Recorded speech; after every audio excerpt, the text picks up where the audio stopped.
Այլևս ասենք թաքցնելու բան չկա, այդ մարդիկ իրենք ակնհայտ հայտարարում են, իրենց քաղաքական թևերը հայտարարում են, որ թե իրենք որտեղից են դաբրոներ ստանում, որտեղին են հանդիպումներ ունենում, որտեղ են Հայաստանի ներքաղաքական կյանքի հետ կապված ուրեմն տարբեր դետալներ եւ հարցեր քննարկում եւ իհարկե դա Ռուսաստանն է։ Բոլորին դա ակնհայտ է եւ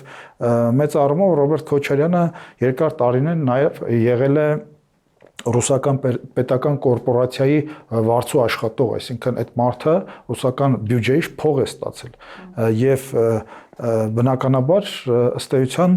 դարել է այդ երկրի լոբիստը կամ շահերի պաշտպանը Հայաստանի Հանրապետությունում, այդտեղ ոչ ոքին մենք չենք զարմացնի, ավելին իրենք դա պարզ ասում են եւ բավականին հպարտորեն են դրա մասին խոսում եւ ասում եւ այնպես որ սա բոլորը գիտեն։ Իսկ հիմա մրցակցություն չկա Ռոբերտ Քոչարյանի եւ Սամվել Կարապետյանի միջեւ։ Բնականաբար այդ մրցակցությունը կա եւ որքան էլ Ռոբերտ Քոչարյանը հայտարարում է, որ իր եւ Սամվել Կարապետյանի ուժն է լինելու հիմնական, այսպես վճռորոշ գործոնը, ինքը նաեւ պետք է ասի, թե օրինակ իր տրամաբանությամբ այդ երկու ուժերից առաջնայինը կամ ամենահավանական տարբերակը կամ միգուցե ավելի շատ ձայներ հավաքող ուժը որն է լինելու, իրենը թե Սամվել Կարապետյանը։